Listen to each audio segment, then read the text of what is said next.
नमस्ते दोस्तों, इस वीडियो में हम बात करेंगे डिप्रेशन के बारे में। हम जानेंगे कि डिप्रेशन कितना कॉमन है, इसके क्या लक्षण हैं, क्या क्या ट्रीटमेंट ऑप्शंस हैं और लोगों के कुछ बहुत ज़्यादा क्वेश्चंस आ रहे हैं, उसके बारे में बात करेंगे। वो नेक्स्ट वीडियो में होगा इसके बारे में। इसको समझना बहुत ही ज़्यादा ज़रूरी है क्योंकि ये बहुत गंभीर बीमारी है। इसमें मरने तक के ख्याल आते हैं और कई लोग अपनी ज़िंदगी ख़त्म भी कर लेते हैं। ये बहुत ही कॉमन है इन दिनों। एक और बहुत बड़ी बात, ये बाय चॉइस नहीं है। ये बाय चॉइस नहीं होता। कोई नहीं चाहता है कि कोई इतना दुखी हो, उसकी ज़िंदगी ऐसी हो जाए कि वो अपना काम ना कर पाए, अपने दोस्तों से बच्चों से बात ना कर पाए या फिर अपनी जान लेने की कोशिश करे। ये बिल्कुल बाय चॉइस नहीं है, ये चाहने से नहीं होती है।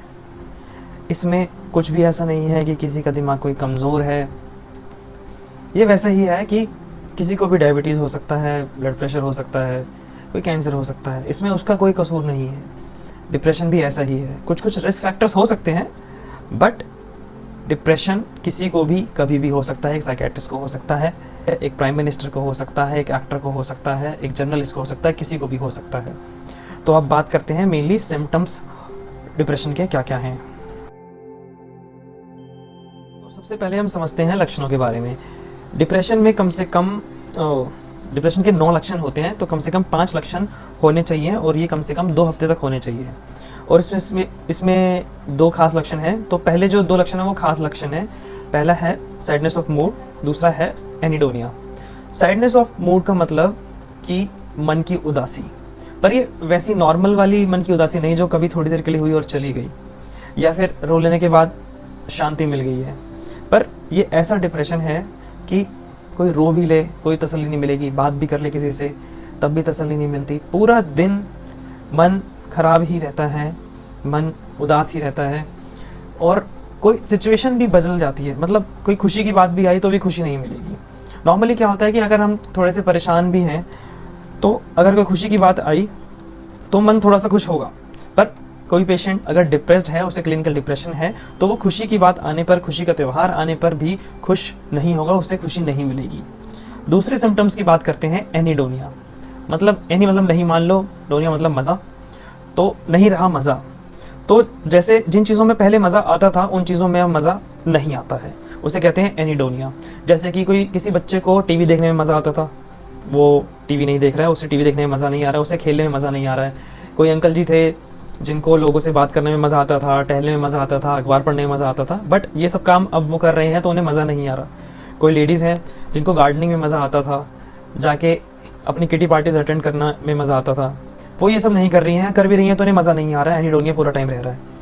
कोई यंगस्टर है जिसको क्रिकेट खेलने में मज़ा आता था, फुटबॉल खेलने में मज़ा आता था, बट अभी अगर वो ऐसा करता भी है तो कोई मज़ा नहीं आता। तो इस चीज़ को कहते हैं एनीडोनिया। तो इन दोनों में से एक लक्षण ज़रूरी है किसी प्रोफेशनल को ये कहने के लिए कि ये डिप्रेशन है। बाकी साथ ज़रूरी हैं, पर वो दूसरी बीमारियों में भी हो सकते हैं। ये जो पहले 2 हैं ये मेनली डिप्रेशन में ही पाए जाते हैं। तो अगले सिम्टम्स देखते हैं वो क्या क्या हैं। जैसे कि गिल्ट फीलिंग, मतलब आत्मग्लानि, खुद को जिम्मेदार समझना किसी चीज़ के लिए कि मेरी गलती की वजह से ऐसा हो गया है, मेरी फैमिली सफ़र कर रही है, घर वालों को नुकसान हो रहा है मेरी वजह से, मेरे ऊपर घर वालों का पैसा खर्च हो रहा है, मेरी वजह से घर वालों का टाइम बर्बाद हो रहा है, मैंने सबको दुखी कर दिया है। तो उसमें डिल्यूजन ऑफ गिल्ट नाम की चीज़ भी होती है, जो कि बहुत बड़ा सिम्टम होता है डिप्रेशन देखा जाए तो, साइकोटिक डिप्रेशन की तरफ चला जाता है। अब बात करते हैं दूसरा सिम्टम कि कंसंट्रेशन जो कम हो जाता है, अटेंशन कंसंट्रेशन कम हो जाता है। तो इन चीज़ों की इसकी ज़रूरत होती है कुछ भी काम करने के लिए, घर का काम करना हो, ऑफिस का काम करना हो, पढ़ना हो, पर डिप्रेशन में ये चीज़ कम हो जाएगी। ध्यान नहीं लगेगा बिल्कुल भी, अगर ध्यान लगेगा भी तो थोड़े से टाइम के लिए रहेगा, उसके बाद उस पर कॉन्सेंट्रेट नहीं कर पाएगा। तो ये चीज़ें उसकी कम हो जाएगी और इसकी वजह से day to day life affect होगी। अगला सिम्टम्स देखते हैं, जैसे कि शारीरिक तौर पे कुछ लक्षण आना। तो टायर्डनेस होगी, जिसको हम लेथार्जी कहते हैं। तो ऐसा लगेगा कि कुछ काम किया भी नहीं और पूरे दिन की थकावट हो गई, या फिर बेड से बिल्कुल उठा नहीं जा रहा, सुबह अगर उठे भी हैं तो वो हो नहीं रहा। जो इंसान पहले बहुत ही सैर करता था वो थोड़ा सा वॉक किया, थोड़ा सा बाहर गया, कहने लग गया कि मैं थक गया। जो लेडी पूरा घर का काम कर लेती थी वो बोल रहे हैं कि जस्ट थोड़ा सा सफाई करने में वो पूरे दिन की थकावट हो गई है। जो इंसान पूरा ऑफिस में पूरा दिन 8 से 12 घंटे काम करता था, वो 2 घंटे में ही बोलेगा कि बहुत थकावट हो गई है, बैठा नहीं जा रहा है, यहाँ दर्द हो रहा है, ठीक नहीं लग रहा है। उसके अलावा एक और लक्षण बात करते हैं भूख के बारे में। तो मतलब भूख का क्या होता है, भूख कम हो जाती है, ज़्यादातर भूख कम होती है, उसके साथ वेट लॉस भी हो सकता है। किसी किसी एटिपिकल डिप्रेशन होता है जिसके अंदर भूख बढ़ भी सकती है। तो भूख अल्टीमेटली देखा जाए तो ज़्यादातर केसेस में भूख कम होती है, जो कि पता लग गया वेट लॉस की वजह से कि वज़न कम हो गया है, कपड़े ढीले हो गए हैं, या फिर फैमिली कह रही है यार तू पहले 4 रोटी खाते थे अब 2 हो गया है, राइस इतना खाते थे और कम हो गया है। और अगर वो खा भी लें ज़्यादा तो उनको उल्टी आने जैसा मन होता है या फिर गैस्ट्रिक अपसेट हो जाती है। दूसरी चीज़ें देखें, किसी किसी में होती है ओवर ईटिंग, उसमें इस डिप्रेशन में खाना ज़्यादा हो जाता है कि चटपटा खाना ज़्यादा खा रहे हैं, pizza, chocolate, burger, cold drinks P रहे हैं, कोलास, पेप्सीज, कोका कोला एक्सेट्रा। ये थोड़ा एटिपिकल डिप्रेशन की तरफ चला जाता है। अब बात करते हैं नींद की। नींद में क्या होता है कि ज़्यादातर तो क्या होता है कि नींद आने में परेशानी होती है या टोटल ड्यूरेशन ऑफ स्लीप कम हो जाती है, नींद बीच बीच में टूटती है या फिर सुबह जल्दी नींद खुल जाती है। दिक्कत क्या होती है कि डिप्रेशन में घबराहट भी साथ साथ होती है, तो जिसकी वजह से ये नींद आने में दिक्कत हो सकती है या फिर नींद जल्दी टूट भी सकती है। जो मेन कैरेक्टरिस्टिक माना जाता है वो है अर्ली मॉर्निंग अवेकनिंग। मान लीजिए कि कोई 7 बजे उठता था तो वो 2 घंटे पहले उठ रहा है 5 बजे। 2 घंटे तो मिनिमम है कहने के लिए, किसी किसी को 3 घंटे 4 घंटे भी होता है। ज़्यादातर जो हमने देखा है अपने क्लिनिक्स में कि पेशेंट 3 बजे उठ जाता है या 2:30 बजे उठ जाता है और उसके बाद उसे नींद नहीं आती है, इधर उधर घूमता रहता है, लाइट ऑन करता है, ऑफ करता है, खुद भी परेशान होता है, घर वाले भी परेशान होते हैं।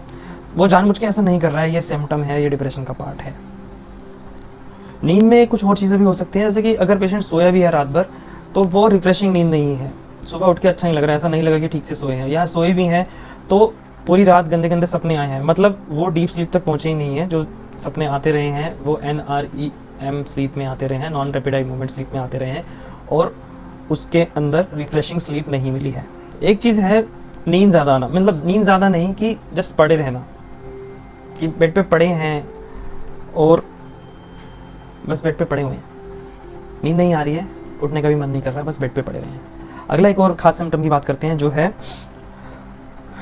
डेथ विशेस, सुसाइड प्लान्स के बारे में, कि इतनी ये विचार आना कि इतनी परेशानी से तो अच्छा है कि ऊपर वाला उठा ले, ये पहला है। दूसरा है कि यार मैं कैसे इस लाइफ को ख़त्म कर लूँ।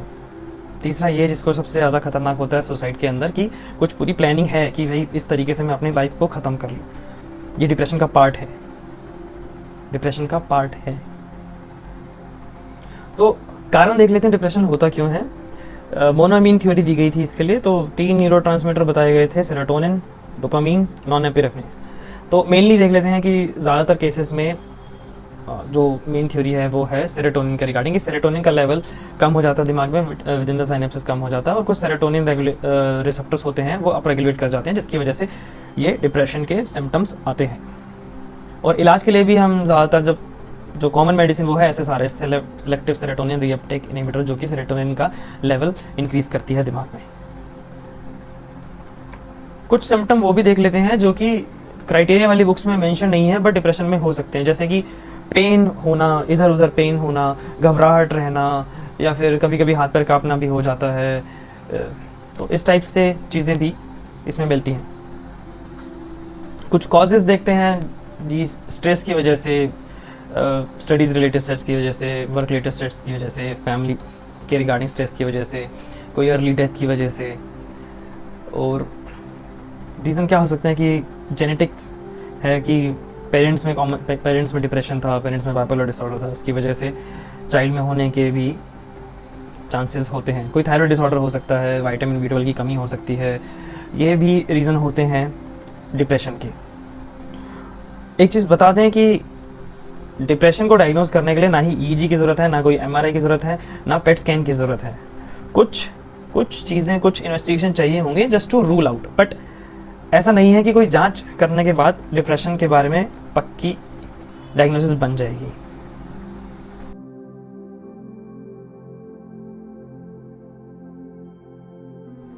ट्रीटमेंट में वैसे तो हम डिटेल में इसका ट्रीटमेंट बताएंगे, बट ट्रीटमेंट में कुछ दवाइयाँ हैं जिसको हम एंटी डिप्रेसेंट कहते हैं, साथ साथ हम बेंजोडाइज़ेपिन्स यूज़ करते हैं जो कि घबराहट कम करती हैं और नींद लाती हैं, वो भी शॉर्ट टाइम के लिए रहती हैं। साथ में दवाइयों के अलावा एक चीज़ होती है काउंसलिंग, वैसे हम कहते हैं उसे साइकोथेरेपी, क्योंकि एक वो डिफाइंड चीज़ है, किस तरीके से बात करनी है पेशेंट से, उनको क्या क्या चीज़ें सिखानी है, वो होता है उस काउंसलिंग थेरेपी या फिर साइकोथेरेपी में। दोनों ही बहुत इफेक्टिव हैं। बस देखा ही जाता है कि अगर सिवियर डिप्रेशन है तो फार्माकोलॉजिकल थेरेपी मतलब दवाइयाँ एब्सोल्युटली नेसेसरी हैं। माइल्ड टू मॉडरेट डिप्रेशन में सिर्फ साइकोथेरेपी भी काम आ सकती है। तो वो मेजर है कहाँ कि मान लो वैसे तो आईसीडी ने इसकी अलग से बना रखी है, पर देख लीजिए कि किसी को साइकोटिक सिम्टम्स हैं, बिना बात के आवाज़ें आना, बहुत ज़्यादा शक वहम होना, या फिर सुसाइडल आइडिएशंस आना, एक्सट्रीम होपलेसनेस या गिल्ट होना, तो उस टाइम पे दवाइयों की ज़रूरत पड़ेगी। अब इसका इलाज चलता कब तक है? ज़्यादातर ये जो इलाज है 6 to 9 मंथ्स का है, 1 ईयर का भी है, डिपेंडिंग अपॉन कि देखा गया है कि एक डिप्रेसिव एपिसोड की ड्यूरेशन क्या रहती है, उस पर्टिकुलर टाइम के लिए हमें वो दवाई देनी पड़ती है।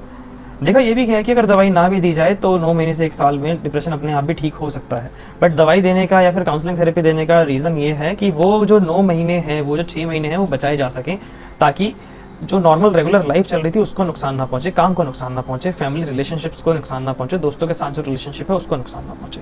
तो आज के लिए हम ये वीडियो यहीं ख़त्म करते हैं और अगली वीडियो में कुछ क्वेश्चंस के आंसर ज़रूर देंगे जो कि लोगों से आजकल मिल रहे हैं। Thank you.